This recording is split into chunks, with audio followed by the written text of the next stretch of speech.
Hello दोस्तों, स्वागत है आपका अपने यूट्यूब चैनल किरण लर्नर्स अकेडमी में। हम कर रहे हैं आरआरबी ग्रुप डी के प्रीवियस ईयर क्वेश्चन साइंस के। इस वीडियो में करेंगे, ये क्वेश्चन पेपर पूछा गया था 26/8/2022 को फर्स्ट शिफ्ट में। फर्स्ट क्वेश्चन है, कहता है श्वेत प्रकाश की एक किरण किरण कांच के प्रिज्म की अपवर्तक सतह ए बी पर आपतित होती है। इंग्लिश में पढ़ देता हूँ मैं, ठीक है। A ray of light is incident on a refracting surface A B. जैसे कोई प्रिज्म है, ठीक है, ग्लास प्रिज्म है कोई। कहता है a ray of light white light is incident on a refracting surface A B. मान लो ये ए बी क्या है, रिफ्रैक्टिंग सरफेस है of a glass prism and emerges out of the other refracting surface A C. ठीक है, यहाँ emerge हो जाएगी ये। ठीक है, कंसीडर द फॉलोइंग स्टेटमेंट, ये स्टेटमेंट दी है।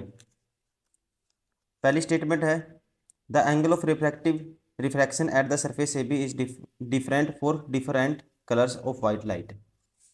देखो, पहले आपको पता होना चाहिए दोस्तों, ये इंसिडेंट रे है मान लो, ठीक है, ए रे आई, ये इंसिडेंट रे है, ये रिफ्रैक्टिंग रे रिफ्रैक्ट होगी, ठीक है। और फिर इसे बोलते हैं, दोबारा से जाएगी ना, फिर इसे बोलते हैं एमरजेंट रे। अब कहता है ये नॉर्मल है, ये एंगल ऑफ इंसिडेंस होता है, और ये एंगल ऑफ, ठीक है, रिफ्रैक्शन होता है। ये नॉर्मल के साथ ये एंगल ऑफ क्या होगा, रिफ्रैक्शन होगा। अब कहता है, ठीक है, जो एंगल ऑफ रिफ्रैक्शन है, पहली स्टेटमेंट कहता है the angle of refraction at the surface A B is different for different of colour of white light. देखो, हर कलर के लिए जब 7 कलर में लाइट डिवाइड होती है, विप ग्योर विप ग्योर 7 कलर में, और आप देखो इसकी जो है ना वेवलेंथ सबसे ज़्यादा होती है, इसकी स्पीड सबसे ज़्यादा होती है। स्पीड ज़्यादा है, वेवलेंथ ज़्यादा है, ठीक है। स्पीड ज़्यादा है तो उसका रिफ्रैक्टिव इंडेक्स क्या होता है, कम वो होता है, कम होता है। सबसे ज़्यादा रिफ्रैक्टिव इंडेक्स इसका होता है, ठीक है ना। तो आप ध्यान रखेंगे, जो अगर सारे के सारे कलर हैं, सबकी वेवलेंथ अलग है, तो सबका क्या है, ये रिफ्रैक्टिव इंडेक्स भी क्या होगा, अलग होगा, ठीक है ना। क्या होगा, अलग होगा। यही पहले में कहता है angle of refraction at the surface A B is different for different colour of white light. तो एंगल ऑफ रिफ्रैक्शन भी क्या होगा, अलग होगा सबसे, ठीक है। तो हम कहेंगे पहला तो ठीक है। Question number, sorry, point number 2 है the angle of refraction at the surface A C is same for different colour. Same नहीं होता दोस्तों, हम पहले ऑलरेडी बता चुके हैं, अलग अलग होता है, ठीक है। सतह ए सी का अपवर्तन का कोण अलग अलग रंगों के लिए समान होता है, समान नहीं होता, ठीक है। अलग अलग कलरों के लिए क्या होता है, अलग होता है, ठीक है। तो ध्यान रखेंगे आप, कौन सा होगा, only one is correct, only A, option first is correct. कौन सा सही होगा, ऑप्शन ए। क्वेश्चन नंबर 2, तो दोस्तों देखो, आसान क्वेश्चन है, ठीक है, आसान क्वेश्चन है। आपको ये बताना है कौन सा पॉइंट इनमें से गलत है। देखो, अब आपको पता है फीमेल का 23rd पेयर में क्या होता है, एक्स एक्स होता है, उस मेल में एक्स वाई गुणसूत्र होते हैं। अब ये डिसाइड कौन करेगा, बेबी क्या होगा, बॉय होगा, गर्ल होगा। तो ये 23rd वाला पेयर है जो मेल का, ये डिसाइड करेगा। कहता है सभी, पहले देखने सभी बच्चों में माँ से एक्स गुणसूत्र विरासत मिलता है, तो माँ से, मदर से तो एक्स ही हैं दोनों, ठीक है। तो ये पहला ठीक है। महिला के बच्चे के पुरुष होने की संभावना 50% है, ये भी ठीक है, ठीक है ना। 50-50% है, एक्स एक्स हो सकता है, एक्स वाई हो सकता है। पुरुष संतान का लिंग निर्धारित करता है, ये भी सही है दोस्तों, क्योंकि जो पुरुष का जो गुणसूत्र है, ठीक है, यही बताएगा, जो उसका क्रोमोसोम है यही बताएगा कि मेल होगा फीमेल होगा, ये भी ठीक है। संतान के लिंग का निर्धारण महिला करती है, ये गलत है दोस्तों, इससे निर्धारण नहीं होता, डिसाइड किससे होता है, मेल से। तो फोर्थ गलत है, बाकी सारे सही हैं, option 4 is correct. Question number 3, the diagram below show part of respiratory system in human, which option shows the correct labeling A and B and the function of B। तो इसमें जो रेस्पिरेटरी जोन है उसको represent किया गया है, ठीक है। इसमें क्या क्या होता है दोस्तों, ये पाइप होती है, ब्रोंकियोली, एल्वियोली और एल्वियोलर, ये क्या है, पाइप शामिल होती हैं सारी की सारी। और जो ब्रोंकियोली होता है, ठीक है, ये रेस्पिरेटरी सिस्टम में क्या होता है दोस्तों, ये स्टार्टिंग का हिस्सा होता है, ठीक है, स्टार्टिंग का भाग होता है। तो ए होगा ब्रोंकियोली, ठीक है, ए ब्रोंकियोली। नेक्स्ट, जो एवियोली होता है, ठीक है, इसका थिन बैलून लाइक स्ट्रक्चर होता है, ठीक है, ये क्या करता है, गैसियस एक्सचेंज में क्या करता है, ये हेल्प करता है। तो ये होगा सेकंड पे आएगा एवियोली, गैसियस एक्सचेंज ऑफ गैसेस। ठीक है, पहले आएगा ब्रोंकियोल्स, देन एवियोली। ठीक है, ये पहला आगे का पार्ट होता है, ये इससे जुड़ा होता है, पीछे का पार्ट होता है। ठीक है, एक थिन जो गुब्बारे टाइप की इसका स्ट्रक्चर होता है, ये आता है बाद में। ठीक है, तो हम कहेंगे कौन सा होगा ऑप्शन, ध्यान रखेंगे option 4 is correct, bronchioles and B alveoli. Question number 4, in cell that is not dividing DNA is present as the part of the dash. मतलब कि एक कोशिका में जो विभाजित मतलब डिवाइड नहीं हो रही, उसमें डीएनए डैश के भाग के रूप में मौजूद होता है। ठीक है, has the part of what. ठीक है, किस किस पार्ट में होता है वो, मतलब किस तरह से होता है ये आपको बताना है। ठीक है ना, मतलब किसके भाग में होता है, किसके अंदर होगा, तो ये होता है, ध्यान रखेंगे। ठीक है, किस फॉर्म में होता है, ठीक है, डीएनए के डैश भाग के रूप में होता है। ठीक है, किस भाग के रूप में होता है, ये होता है क्रोमैटिन मटेरियल या क्रोमैटिन फाइबर भी बोल देते हैं इसको। ठीक है, option 4 is correct. Question number 5, which of the following property या properties are the correct of the magnetic field lines around the bar magnet. पहला है magnetic field lines form a close loop. दोस्तों ये है क्लोज लूप फॉलो करती है, ये ठीक है। ठीक है ना, क्लोज लूप फॉलो करती है, ये ठीक है। Next, magnetic field lines do not intersect. ठीक है, ये इंटरसेक्ट नहीं करती, ये भी ठीक है दोस्तों। नेक्स्ट कहता है outside the magnet, magnet field lines go from south to north pole of the magnet, ये गलत है। आउटसाइड ये ट्रेवल करती हैं नॉर्थ टू साउथ। ठीक है ना, north to south pole, south pole होगी इनकी डायरेक्शन, और इनसाइड क्या होती है दोस्तों, इनसाइड होती है साउथ टू नॉर्थ होती है। ठीक है, ये ध्यान रखेंगे, ये गलत है। ये कहता है outside magnetic field, outside the magnet magnetic field go from south to north pole, south to north नहीं होती, नॉर्थ क्या होंगी, आउटसाइड नॉर्थ टू साउथ होंगी। ठीक है ना, और इनसाइड साउथ टू नॉर्थ। तो कौन सा होगा ऑप्शन इसका, एक और दो करेक्ट है, option 3 is correct. Question number 6, how are the gaseous waste product produced in the hard stem of big plants and trees removed by the plant. कहते हैं बड़े एवं वृक्षों के कठोर तने में उत्पन्न गैसीय अपशिष्ट उत्पादों को पौधे द्वारा कैसे हटाया जाता है। ठीक है, कैसे हटाया जाता है, तो ये हटाया जाता है, ध्यान रखेंगे, through stomata and lenticels, option 2 is correct. Question number 7, the power of concave lens of the focal length 25 centimetre is. तो पावर क्या होता है, पावर होता है जी 1/f। ठीक है, अब किसकी बात हो रही है, कॉनकेव लेंस की। तो इसमें लेफ्ट साइड लेते हैं दोस्तों, तो इसमें इसके लिए क्या होती है, कॉनकेव लेंस के लिए पावर नेगेटिव होगी और कॉन्वेक्स के लिए पॉजिटिव होती है। ठीक है, तो ये होगा 1/f। पावर मतलब कि डी से रिप्रेजेंट करते हैं पावर को। ठीक है, पावर की यूनिट क्या होती है, डायोप्टर होती है। ठीक है, पावर की यूनिट क्या होती है, डायोप्टर होती है दोस्तों, इसकी ध्यान रखेंगे। तो ये होगा 1/-25, ये आएगा माइनस के 0 पॉइंट कितना आएगा, 4। तो देखो ऐसे तो नहीं बनेगा, फोकल लेंथ है ना, मीटर में लेते हैं, एफ क्या होता है, मीटर में होता है। तो ये 25 सेंटीमीटर है, तो आप कहोगे 25 सेंटीमीटर को कन्वर्ट करोगे मीटर में, 100 से डिवाइड कर दोगे, ये हो जाएगा 0.25 मीटर। ठीक है, अब करो 1/f होगा माइनस के, तो ये होगा माइनस के 1/f, माइनस के 1/0.25, इसका 2 जीरो ये ऊपर चला जाएगा, माइनस के क्या आ जाएगा, 4 डायोप्टर। ठीक है, क्या आएगा, माइनस के 4 dioptre, option 3 is correct. Question number 8, in balanced chemical reaction like the one source below the values of A B C and D respectively are. ठीक है, आपको इनकी वैल्यू बताना है। कहता है एक संतुलित रासायनिक रिएक्शन में जैसे कि नीचे दिखाया गया है, ए बी सी डी का मान क्रमशः है। तो यहाँ पे आयरन की रिएक्शन करवाई है वाटर के साथ। ठीक है, क्या बना है, फेरिक ऑक्साइड। अब इसको बैलेंस करना आपको, देखो दोस्तों, अब यहाँ आयरन 3 आ गया Fe, तो 3 बनाने के लिए तो एक की वैल्यू तो आपको 3 रखनी पड़ेगी। ठीक है ना, तो ए की वैल्यू तो 3 रखनी पड़ेगी, तो इसका मतलब ए की वैल्यू क्या आ गई, यहाँ से 3 आ गई। ये ऑप्शन बार हो गया। अब देखो ऑक्सीजन कितने हैं यहाँ पे, 4 हैं, ठीक है, और यहाँ पे ऑक्सीजन 1 था, तो 4 बनाने के लिए बी की वैल्यू क्या रखनी पड़ेगी आपको, 4 रखनी पड़ेगी, ठीक है, बी की वैल्यू 4 रखनी पड़ेगी। अगर आप यहाँ 4 रख दोगे ना, तो यहाँ 4 रख दोगे तो हाइड्रोजन कितने हो गए दोस्तों, 8 हो गए, ठीक है, 8 हो गई। तो 8 बनाने के लिए डी की जगह क्या रखना पड़ेगा आपको, 4 रखना पड़ेगा। तो डी की वैल्यू यहाँ से क्या होगी, 4 होगी, ठीक है, डी की वैल्यू क्या होगी, 4 होगी। और सी तो ये तो एक ही बना है, ठीक है, बैलेंस हो गया, तो इसकी वैल्यू तो 1 ही रखनी पड़ेगी, सी की 1 रखनी पड़ेगी। ए बराबर है 3, बी बराबर है 4, 3 4 होना चाहिए, फिर उसके बाद सी की वैल्यू 1 है, फिर डी की 4 है, तो ऑप्शन थर्ड इज करेक्ट, ठीक है, कौन सा ऑप्शन होगा, option third is correct. Question number 9, A ray of light passing through the centre of curvature of incident of on A concave mirror, it is reflected by an angle of dash.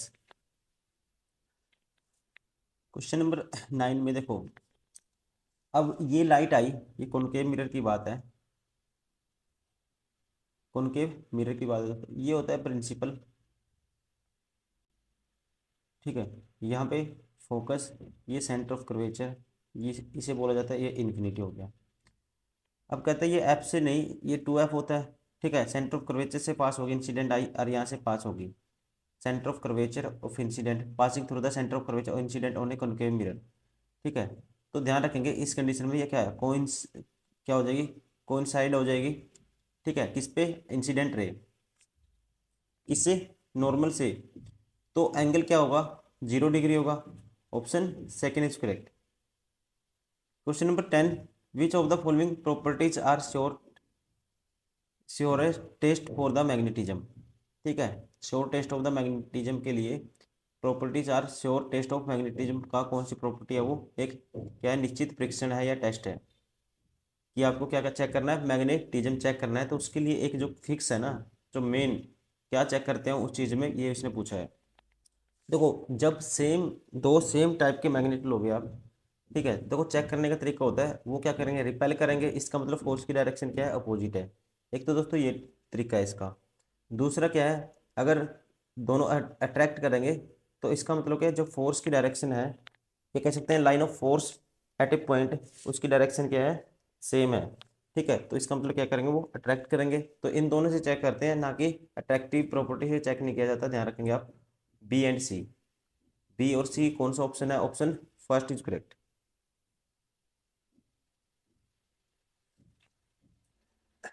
Question number 11, an object is placed at A distance of 24 centimetre in front of a convex mirror, it image is formed at A distance of 12 centimetre behind the mirror, the focal length of the mirror is. देखो convex mirror है, जो convex mirror में, ठीक है, convex mirror में दोस्तों object तो इस साइड है, नेगेटिव लेंगे, ठीक है, यू तो होता है नेगेटिव, वी इमेज इस साइड बनती है, ठीक है, इमेज इस साइड बनेगी तो पॉजिटिव होगा, और एफ क्या है, फोकल लेंथ, तो ये भी राइट साइड, तो एफ भी पॉजिटिव। तो यहाँ से फॉर्मूला क्या होता है, 1/v प्लस 1/u बराबर 1/f क्या होता है, तो 1/v, v क्या है, डिस्टेंस ऑफ इमेज, कहाँ पे बनता है, 12 सेंटीमीटर बिहाइंड द मिरर, ठीक है, तो 1/12, एफ ये हो जाएगा लेफ्ट लेफ्ट यू, ठीक है, यू इस साइड है तो ये नेगेटिव होगा, 1/24 बराबर है 1/f के, ठीक है। तो यहाँ से f की वैल्यू क्या आएगी, 24, इन दोनों का एलसीएम क्या आएगा, 24 आएगा, 2 - 1, तो 1/24 बराबर है 1/f, क्रॉस मल्टीप्लाई कर देंगे तो f की वैल्यू क्या आएगी, 24 आएगी सेंटीमीटर, ठीक है, 24 आएगी, तो ऑप्शन कौन सा होगा, option first is correct. Question number 12, which of the following gives the current of equivalent resistance of the current in respective order, ठीक है, इक्विवेलेंट बताना है। देखो सारे के सारे क्या हैं दोस्तों, ठीक है, सीरीज में है, तो सीरीज में तो डायरेक्ट ऐड करेंगे, 2 और 4 6 और 3 9 और 3 12, तो क्या आएगा, 12 ओम आएगा, ठीक है, क्या आएगा, 12 ओम, तो रेजिस्टेंस आ गया 12। आपको बताना क्या है, current, option give the current, current की value equivalent resistance of the circuit. ठीक है, तो आपको क्या बताना है, करंट बताना और रेजिस्टेंस बताना है। रेजिस्टेंस तो 12 हो गया, तो ऑप्शन ये 12 हो गया, ऑप्शन ये 12 हो गया। अब करंट कैसे बताएंगे, आपको रिलेशन पता है, V equal to I R होता है। ठीक है, वोल्टेज 6 वोल्ट है, तो I की वैल्यू क्या आएगी, V बाई आर हो जाएगी, इजिकल टू आई। तो V की वैल्यू कितनी है, 6 वोल्ट है, और R की वैल्यू है 12 वोल्ट, तो ये होगा 0.5 एम्पियर। करंट कितना आ जाएगा, 0.5 एम्पियर आएगा। तो ऑप्शन इनमें से कौन से में ये 5 एम्पियर है, ये भी बार हो गया, तो option 4 is correct. Question number 13, two resistance R1 and R2 are connecting in parallel, their equivalent resistance is. Parallel में दोस्तों 1/R क्या होता है, 1/R1 प्लस 1/R2 होता है ऐसे। ठीक है, तो यहाँ से R1 R2 एलसीएम आएगा, तो ये आएगा R1 प्लस R2 ऊपर आ जाएगा। ठीक है, 1/R के बराबर होता है, तो R की वैल्यू क्या है, क्रॉस मल्टीप्लाई कर देंगे, तो ये आएगी R1 R2 divide by R1 plus R2। ठीक है, R1 R2 divide by R1 plus R2। ठीक है, ऑप्शन कौन सा हो गया, option first is correct. Question number 14, according to the Newlands law of octave the properties of beryllium are similar to those of. Beryllium किसकी तरह act करेगा। देखो सबसे पहले ऑक्टेव नियम क्या कहता है, ऑक्टेव का रूल कहता है, ठीक है, पहले जब आप 8 एलिमेंट को, ठीक है, उनके increasing order of their atomic masses में अरेंज करोगे, तो पहला एलिमेंट होगा जो, ठीक है, जैसे बेरिलियम है, यहाँ पे कहता है पहला कौन सा लेना है, बेरिलियम लेना है आपको। ठीक है, क्या लेना है, बेरिलियम लेना है। तो इस ये बेरिलियम के बाद इसकी प्रॉपर्टी किसके लाइक किसके सेम होगी, इसके बाद 8वां एलिमेंट आता है मैग्नीशियम। ठीक है, ये आपको आना चाहिए पीरियोडिक टेबल से, आप आपको अच्छे से रीड करना है तभी आप समझ पाओगे। Option 4 is correct. Question number 15, the most electronegative element in the periodic table is. ठीक है, सबसे ज्यादा इलेक्ट्रोनेगेटिव एलिमेंट पीरियोडिक टेबल में कौन सा है, सॉरी इलेक्ट्रोनेगेटिव में क्या होता है, इसमें जो बॉन्ड बनाने की है ना, बॉन्ड बनाने की वो कैपेबिलिटी होती है हर एटम की, हर एलिमेंट की। ठीक है, तो ध्यान रखेंगे आप, जो फ्लोरीन है ना, फ्लोरीन में, ठीक है, सबसे ज़्यादा क्या होता है, ये इलेक्ट्रोनेगेटिव होता है पीरियोडिक टेबल में। ठीक है, इसकी लाइक 3.98 के बराबर होती है। और ध्यान रखेंगे दोस्तों, जब भी आप, ठीक है, कब जाओगे, बॉटम टू टॉप जाओगे पीरियोडिक टेबल में, तो क्या होगी, इलेक्ट्रोनेगेटिव, ये भी पूछ सकता है। बॉटम टू टॉप जाओगे तो इंक्रीज होती है, ठीक है, और लेफ्ट टू राइट जाओगे तब भी इंक्रीज होगी। ठीक है, बॉटम टू टॉप जाओगे इंक्रीज होगी, और लेफ्ट टू राइट जाओगे तब भी इंक्रीज होगी। तो ऑप्शन कौन सा होगा इसका, सबसे ज्यादा ध्यान रखेंगे कौन सा है, फ्लोरीना, option 3 is correct. Question number 16, उस विकल्प का चयन करें जो सही ढंग से इंगित करता है कि निम्नलिखित में से कौन सा कथन सत्य है। जब मैग्नीशियम धातु का एक टुकड़ा कॉपर सल्फेट के घोल में रखा जाता है, पहला कहता है मैग्नीशियम कॉपर सल्फेट को विस्थापित कर देता है, मतलब डिस्प्लेस कर देता है। देखो जो ज़्यादा क्या होगा, ज़्यादा रिएक्टिव होगा, कम रिएक्टिव वाले को डिस्प्लेस कर देगा। मैग्नीशियम ज़्यादा रिएक्टिव है as compared to copper sulphate, तो पहला ठीक है। कॉपर सल्फेट गोल का नीला रंग फीका हो जाता है, ये भी ठीक है दोस्तों। मैग्नीशियम के टुकड़े पर तांबे की धातु का लाल भूरा रंग जमाव बनता है, ये भी ठीक है। ठीक है, तो ये तीनों ठीक है, इसलिए option second is correct. Question number 17, match the following. ठीक है, इनको हमें मैच करना है। नेचुरल सोर्स है, एसिड है, देखो एक से ही बता सकते हो, अगर एक भी पता है, वेनेगर पता है आपको। ठीक है, ठीक है, इससे क्या मिलता है, नेचुरल वेनेगर एसिटिक एसिड का सोर्स है। ठीक है, नेचुरल सोर्स है, पहले का आएगा ए, सॉरी सी, तो ये बार हो गया, ये बार हो गया। ठीक है, अब दूसरा टोमेटो, टोमेटो से क्या आया दोस्तों, किसका नेचुरल सोर्स है ये, टोमेटो है, आप ध्यान रखेंगे किसका, ऑक्जेलिक एसिड का। ऑप्शन इसका होगा ए, तो ये भी बार हो गया। ठीक है, बचा कौन सा, ये वाला, तो तीसरा ऑरेंज साइट्रिक एसिड। ठीक है, तो साइट्रिक एसिड मोस्टली जो खट्टे होते हैं उनमें पाया जाता है, तो ये हो गया, कौन सा हो गया इसका, पहले का तो सी vinegar acetic acid, tomato oxalic acid, orange citric acid. Question number 18, which of the following properties is not displayed the by carbon. ठीक है, कहता है निम्न में से कौन सा गुणधर्म कार्बन द्वारा प्रदर्शित नहीं होता है। देखो ये सारे चेन बनती है, कैटनेशन, एलोट्रोपी, सारे कार्बन के गुण है, लेकिन मेटालिक प्रॉपर्टीज ये अलग है दोस्तों। ठीक है, ये इसका क्या नहीं है, नॉट डिस्प्लेड, ये डिस्प्लेस नहीं करता कार्बन। कौन सी प्रॉपर्टी, मेटालिक प्रॉपर्टीज, पहला ठीक है।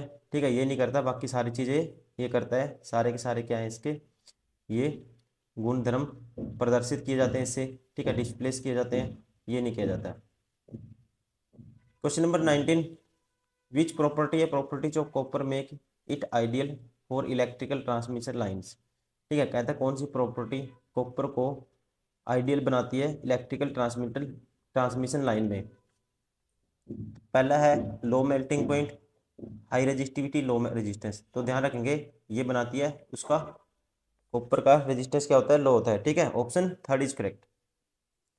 Question number 20, recycling is one of the best method to decrease the amount of the waste generated.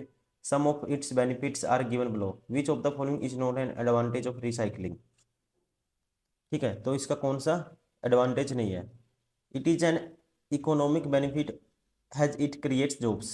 दोस्तों ये ठीक है। It reduces waste sent to landfills, ये भी ठीक है। It expensive and uses energy, ये गलत है। ठीक है, कहता है यह महंगा है और ऊर्जा का उपयोग करता है, ये गलत है। इट प्रिवेंट्स पोल्यूशन, को प्रिवेंट करेगा। ठीक है, ये जर्नल साइंस भी है, आप किसी स्टूडेंट नॉर्मली इसको कर सकता है। ठीक है, जिसने इसको पढ़ा भी नहीं हुआ, ये एक नॉर्मल है। ठीक है, आपकी जनरल नॉलेज पे मैटर करेगा, क्वेश्चन उस टाइप का है। Option third is correct. ये क्या है, इसका एडवांटेज नहीं है, बाकी सारे के सारे एडवांटेज है रिसाइकलिंग के। Question number 21, medicinal plant Arjuna is use to the treatment of which disease. ठीक है, औषधीय पौधा अर्जुन का उपयोग किस रोग के उपचार में किया जाता है। तो इसका यूज किया जाता है, ध्यान रखेंगे, high blood pressure and ear pain. ठीक है, कान में दर्द और उच्च रक्तचाप में इसका उपयोग किया जाता है। Question number 23, if a substance gains hydrogen during the reaction it is said to be. Gain of hide देखो, गेन ऑफ ऑक्सीजन होता है ऑक्सीडेशन, और गेन ऑफ हाइड्रोजन होता है reduction. Option first is correct. Question number 24, which molecule is known as the energy currency of the cell. ठीक है, किस अणु को कोशिका की ऊर्जा मुद्रा कहा जाता है, ये आपको बताना है। ठीक है, ये किसे कहा जाता है दोस्तों, एटीपी। ठीक है, किसको कहा जाता है, एटीपी। क्योंकि जो इसका जो फुल फॉर्म होती है, इसकी फुल फॉर्म होती है एडिनोसाइन ट्राइफॉस्फेट, और जो बॉडी में ऊर्जा स्टोर होती है इसकी फॉर्म में होती है। ठीक है, इसीलिए इसे कहा जाता है energy currency. Option third is correct.